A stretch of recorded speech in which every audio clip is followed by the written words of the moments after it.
Hello everyone. So today's topic is Ampere's circuital law. Very important topic. See, जैसे हमारे पास Gauss law है electrostatics में, वैसे ही हमारे पास एम्पियर्स सर्किटल लॉ है इन दिस यूनिट. ओके, सो इसके accordingly line integral of magnetic field over a closed path is mu naught times the net current enclosed by the closed path. So ampere circuital law के accordingly किसी current carrying wire के around किसी closed path के लिए magnetic field का line integral किसके equal होगा? Mu naught times the net current. Okay, see mathematical form of Ampere's circuital law is line integral over a closed path of magnetic field is equal to mu naught times the net current. okay, see ये loop हमें यहाँ represent कर रही है कि ampere circuital law भी closed path के लिए वैलिड है. ओके, एंड यहाँ पर लाइन इंटेग्रल ले रहे हैं मींस मैग्नेटिक फील्ड का डॉट प्रोडक्ट कर रहे हैं हम लेंथ एलिमेंट से या करंट एलिमेंट से. ओके, सो किसी क्लोज्ड पाथ के लिए मैग्नेटिक फील्ड का लाइन इंटेग्रल, ये टर्म हमेशा किसके इक्वल होगी? Permeability times the net current, कि उस क्लोज्ड पाथ में कितना करंट फ्लो कर रहा है. ओके, सी से रिजैम्पल करें गॉस लॉ से, वहाँ पर था E vector dot D S vector is equal to Q by epsilon naught. यहाँ पर है B vector dot D L vector is equal to mu naught times I net. See वैसे भी ये चीज़ हमारे इस चैप्टर के बेस को भी क्लियर कर रही है कि अगर करंट होगा तभी मैग्नेटिक फील्ड होगी. अगर यहाँ हम करंट को ज़ीरो कर दें तो मैग्नेटिक फील्ड भी कितनी होगी? ज़ीरो. ओके, सो ये लो, ये मैथमेटिकल टर्म आपको अब याद रखनी है. सी अब हम एक एग्जांपल करते हैं. सपोज हमारे पास ये स्ट्रेट करंट कैरिंग वायर है, इसके अराउंड इस ऑब्जर्वेशन पॉइंट पी पे हमें मैग्नेटिक फील्ड फाइंड करनी है. ठीक है, और हम यूज़ क्या करना चाहते हैं? ACL means amperes circuital law. तो एम्पियर सर्किटल लॉ पर कंडीशन है कि ये सिर्फ क्लोज्ड पाथ पर ही वैलिड है. ओके, अदरवाइज नहीं. तो ये पॉइंट P तो क्लोज्ड पाथ में नहीं आ रहा, तो हम क्या करेंगे? खुद से क्लोज्ड पाथ ड्रॉ करेंगे. सी जैसे यूनिट 1 में हम गॉसियंस सरफेस ड्रॉ करते थे, वो भी क्या था? एक इमेजिनरी क्लोज्ड सरफेस. यहाँ पर हम क्लोज्ड पाथ ड्रॉ करेंगे इमेजिनरी. ओके, एंड उस क्लोज्ड पाथ को हम क्या बोलते हैं? Amperian loop. See Amperian loop के बारे में अब हम डिस्कस करेंगे. It is an imaginary closed loop around a current carrying conductor at every point of which magnetic field is constant. See Gauss theorem में हम क्या ड्रॉ करते थे? गॉसियंस सरफेस, वो क्या था? Imaginary surface. वैसे ही एम्पीरियन लूप भी क्या है? इमेजिनरी क्लोज्ड लूप है. ठीक है, एंड गॉसियन सरफेस का सिग्निफिकेंस क्या था? कि उसके हर एक पॉइंट पर इलेक्ट्रिक फील्ड कांस्टेंट होगी. सिमिलर वे एम्पीरियन लूप का भी सिग्निफिकेंस क्या है? कि इसके हर एक पॉइंट पर मैग्नेटिक फील्ड क्या होगी? कांस्टेंट होगी. ठीक है, सो ये आपको याद रखना है कि एम्पियर सर्किटल लॉ वैलिड है क्लोज्ड लूप के लिए. अगर क्लोज्ड लूप नहीं है तो आप ड्रॉ करेंगे, एक इमेजिनरी क्लोज्ड लूप ड्रॉ करेंगे. उसका सिग्निफिकेंस क्या है? कि उसके हर एक पॉइंट पर मैग्नेटिक फील्ड क्या है? कांस्टेंट. ओके, सी नेक्स्ट है कि Amperian loop means closed path कैसा होना चाहिए. तो आपको ये पॉइंट याद रखना है. एम्पीरियन लूप बेसिकली क्या होती है? मैग्नेटिक फील्ड लाइन, या इसे हम बोल देते हैं magnetic line of force. Very important point. ठीक है, तो आप किसी कंडक्टर के around Amperian loop means imaginary closed surface कैसा ड्रॉ करेंगे? जैसे उस कंडक्टर के अराउंड मैग्नेटिक फील्ड होगी. ओके, एग्जाम्पल, मेरे पास स्ट्रेट वायर है, तो स्ट्रेट वायर के अराउंड हमें पता है मैग्नेटिक फील्ड लाइंस कैसे होती हैं? कंसेंट्रिक सर्कल्स की फॉर्म में. तो आपकी एम्पीरियन लूप भी वहाँ कैसे होगी? सर्कल की फॉर्म में. ठीक है, तो एम्पीरियन लूप को बेसिकली हम रिलेट करेंगे मैग्नेटिक फील्ड लाइन से, या इसे हम बोल देते हैं magnetic line of force. Second cheese, Amperian loop symmetric होनी चाहिए किसी पॉइंट के अबाउट. ठीक है, सिमेट्रिक कैसे होगी ये भी हम जैसे जैसे एप्लीकेशंस आएंगे वैसे वैसे करते जाएंगे. Okay, moving on to the next topic, applications of ACL means Ampere's circular law. Basically we have three applications of ACL. First is solenoid, second is toroid and third is straight wire. हम ACL use करेंगे इन तीनों applications में magnetic field को find करने के लिए. Okay, सो सबसे पहले हम सोलेनॉइड के बारे में डिस्कस कर लेते हैं कि सोलेनॉइड है क्या. Okay, see here solenoid. A solenoid is a long wire with closely wound turns in the form of helix or spring. ठीक है, कोई भी वायर स्प्रिंग की फॉर्म में हो, मीन्स हेलिक्स की फॉर्म में हो, तो उसे हम क्या बोलेंगे, सोलेनॉइड. सी मैंने यहाँ ड्रॉ भी किया हुआ है, wire in the form of spring is called solenoid. ठीक है, तो जब इस स्प्रिंग शेप्ड वायर में से मीन्स सोलेनॉइड में से आप करंट पास करवाते हैं तो इसके अराउंड मैग्नेटिक फील्ड आती है. ठीक है, तो अब हम डिस्कस करेंगे कि सोलेनॉइड के अराउंड मैग्नेटिक फील्ड का नेचर कैसा है. सी हम यहाँ सोलेनॉइड को सेल के साथ कनेक्ट कर रहे हैं, तो इसमें से करंट फ्लो करेगा from positive terminal of the cell to negative terminal of the cell. See जैसे ही हम सोलेनॉइड में से करंट पास करवाएंगे तो सोलेनॉइड बिहेव करेगा as bar magnet. First point, solenoid कैसे बिहेव करेगा, बार मैग्नेट की तरह. मींस इसका एक एंड बिहेव करेगा as north pole end solenoid का दूसरा एंड बिहेव करेगा एज साउथ पोल. तो बार मैग्नेट के लिए हमें मैग्नेटिक फील्ड लाइंस ड्रॉ करने आती हैं. See outside the bar magnet magnetic field lines क्या होती हैं, north pole to south pole. तो सोलेनॉइड के आउटसाइड भी मैग्नेटिक फील्ड कहाँ से कहाँ जाएंगी, north pole to south pole. See ये मैंने ड्रॉ की हुई है. And inside the bar magnet हमें पता है साउथ टू नॉर्थ डायरेक्शन होती है, तो यहाँ देखिए सोलेनॉइड के inside south to north magnetic field lines जा रही हैं. ओके, तो फिर से सोलेनॉइड कैसे बिहेव करेगा, बार मैग्नेट की तरह. इसके आउटसाइड मैग्नेटिक फील्ड होगी north to south and inside south to north. अब हम मैग्नेटिक फील्ड को डिफ्रेंशिएट करेंगे outside and inside. See outside the solenoid magnetic field lines non uniform है. ओके, मैग्नेटिक फील्ड लाइंस कैसी हैं, नॉन यूनिफॉर्म. तो हम मान लेंगे कि magnetic field outside the solenoid क्या है, weak. And inside the solenoid देखिए मैग्नेटिक फील्ड लाइंस पहली बात तो पैरेलल है, सेकेंड चीज़ क्लोज है, स्ट्रेट पैरेलल लाइंस है एंड क्लोज है. तो हम क्या बोलेंगे, inside the solenoid magnetic field uniform है, यूनिफॉर्म एंड स्ट्रॉन्ग है. Okay,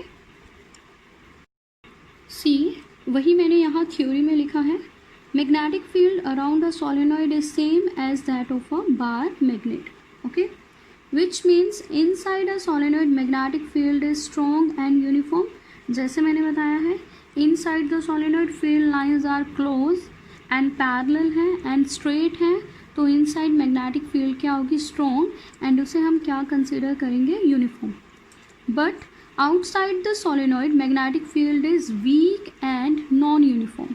outside the solenoid magnetic field lines कैसे थी, नॉन यूनिफॉर्म. कहीं स्पेसिंग कम है, कहीं स्पेसिंग ज़्यादा है. ठीक है, तो नॉन यूनिफॉर्म को हम क्या कंसिडर करेंगे, वीक. एंड प्रैक्टिकली ये पॉइंट बहुत इंपॉर्टेंट है, प्रैक्टिकली हम मान लेंगे कि outside the solenoid magnetic field कितनी है, zero. See I have written practically outside the solenoid magnetic field is taken zero. Okay, ये पॉइंट आपको याद रखना है. एंड वन मोर थिंग, आपसे पूछ सकते हैं कि सोलेनॉइड में मैग्नेटिक फील्ड कहाँ एग्जिस्ट करती है. तो अभी हम कर चुके हैं कि practically outside the solenoid magnetic field is zero. तो सोलेनॉइड कहाँ एग्जिस्ट करती है, इनसाइड. तो आप क्या बोलेंगे, along the axis of solenoid magnetic field lines exist करती हैं. सी मैग्नेटिक फील्ड लाइंस बिल्कुल स्ट्रेट हैं, सोलेनॉइड के एक्सिस में से पास कर रही हैं, या फिर हम बोलेंगे कि एक्सिस के अलोंग हैं. Okay, so now we will do first application of ACL, that is magnetic field due to a current carrying solenoid. कि सोलेनॉइड के लिए मैग्नेटिक फील्ड का क्या एक्सप्रेशन आता है, ये हम ACL से डिराइव करेंगे. ओके, सो सोलेनॉइड की बेसिक इंट्रोडक्शन अब मैंने आपको दे दी है. कि स्प्रिंग की शेप में जो वायर है वो सोलेनोइड होगी एंड सोलेनोइड के इनसाइड मैग्नेटिक फील्ड एग्जिस्ट करेगी along the axis. Outside magnetic field हम कितनी लेंगे? 0. Okay, so consider a solenoid carrying current I and having number of turns per unit length n. See, number of turns per unit length का मतलब क्या है? Number density. इसका मतलब क्या है? सपोज ये हमारे पास क्या है? 1 सेंटीमीटर लेंथ. 1 सेंटीमीटर लेंथ में सोलेनोइड की कितनी टर्न्स आ रही हैं?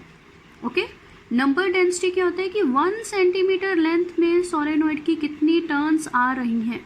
तो सी, हमने यहाँ लिखा है number of turns per unit length. Unit length में कितनी टर्न्स आ रही हैं वो क्या है? n.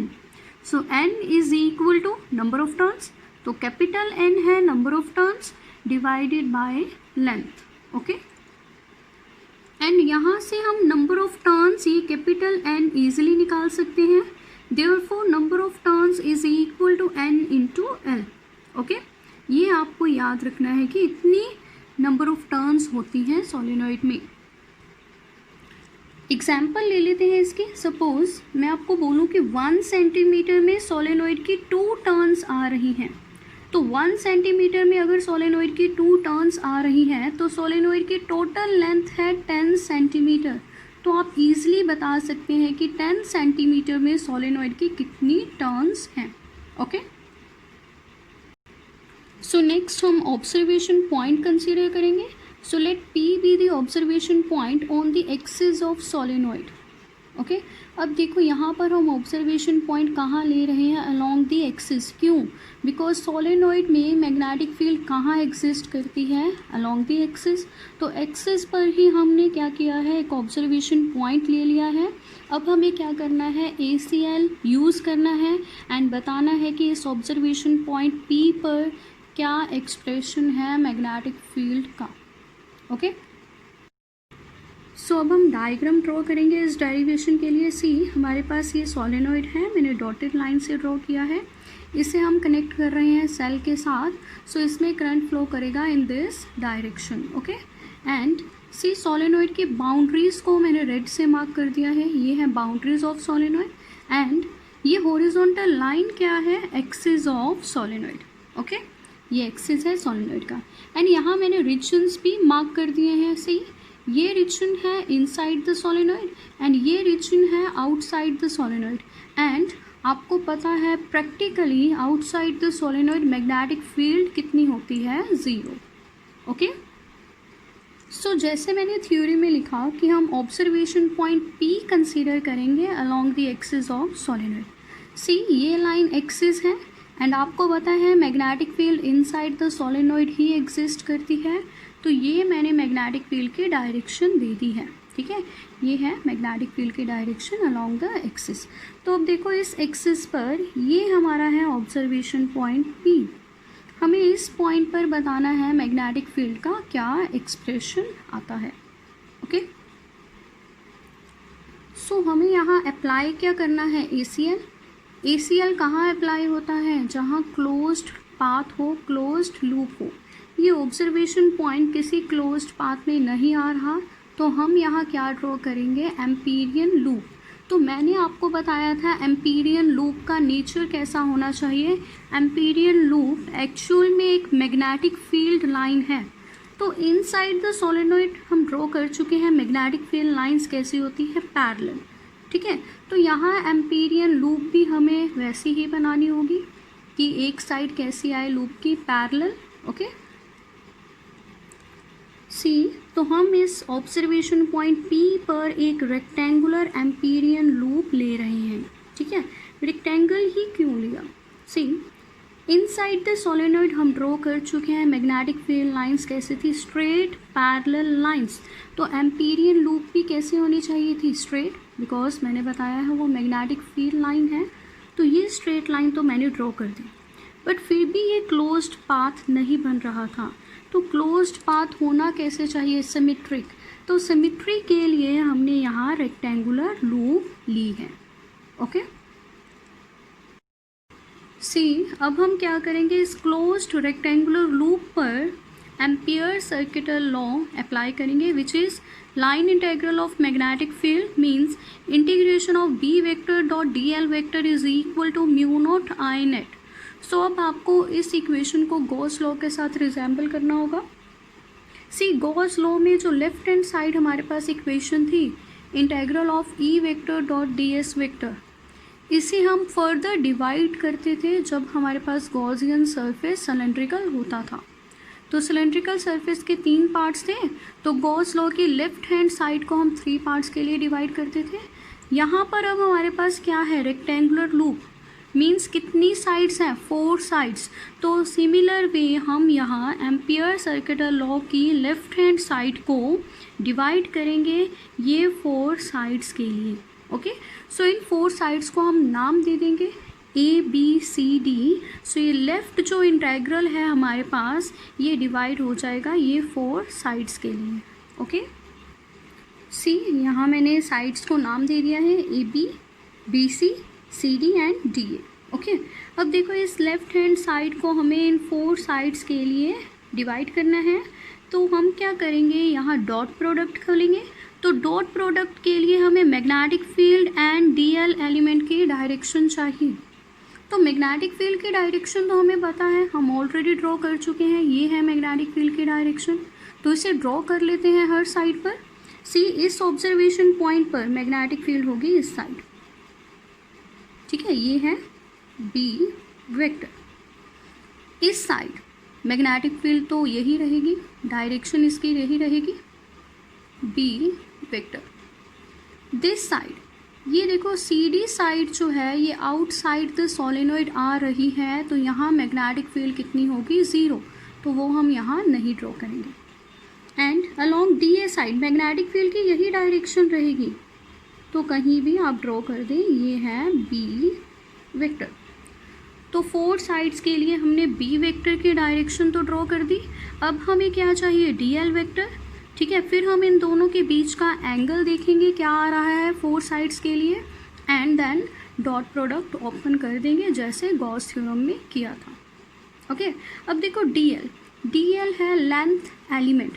तो लेंथ एलिमेंट की डायरेक्शन अब आपको याद रखनी है, ये अलोंग द लूप होती है, ठीक है। जैसे इस पॉइंट पर डी एल एलिमेंट की डायरेक्शन इसी साइड होगी, किसी भी साइड आप लूप चला लें, तो ये है डी एल वेक्टर की डायरेक्शन। जब आप इस साइड जाएंगे बी टू सी, तो D L along the length होगा, तो ये है डी एल वेक्टर। आउटसाइड तो हम लेंगे ही नहीं, बिकॉज आउटसाइड मैग्नेटिक फील्ड कितनी है, 0। So this side D to A आ रहे हैं, तो ये डाउनवर्ड डायरेक्शन में क्या होगा हमारा डी एल वेक्टर। तो डी एल वेक्टर की डायरेक्शन आप कैसे डिफाइन करेंगे, अलोंग द लेंथ। अगर आप लूप पर ऐसे जा रहे हैं तो डी एल की डायरेक्शन ये होगी, बी टू सी जा रहे हैं तो डी एल अपवर्ड होगा, आउटसाइड वाला रीजन हम कंसिडर नहीं करेंगे, and D to A D L की डायरेक्शन क्या होगी, डाउनवर्ड्स, ठीक है। अब आप इनके बीच का एंगल बता सकते हैं तीनों साइड्स के लिए। सी यहाँ पर along A to B and D L दोनों की डायरेक्शन सेम है, तो यहाँ इन दोनों में एंगल कितना है, 0। तो अब आप इसका डॉट प्रोडक्ट ओपन कर सकते हैं ए बी साइड के लिए। देन बी टू सी दोनों आपस में कैसे हैं, परपेंडिकुलर, तो थीटा 90 डिग्री यहाँ। Then D to A B D L and B perpendicular है, तो यहाँ भी आप डॉट प्रोडक्ट ईजिली ओपन कर सकते हैं, ठीक है। सी डेरिवेशनल पार्ट इसका according to Ampere's circuital law, ये है हमारे पास Ampere circuital law. Taking left hand side, जैसे मैंने बताया लेफ्ट हैंड साइड लेंगे हम, और लेफ्ट हैंड साइड को लूप की हर साइड के लिए डिवाइड कर देंगे।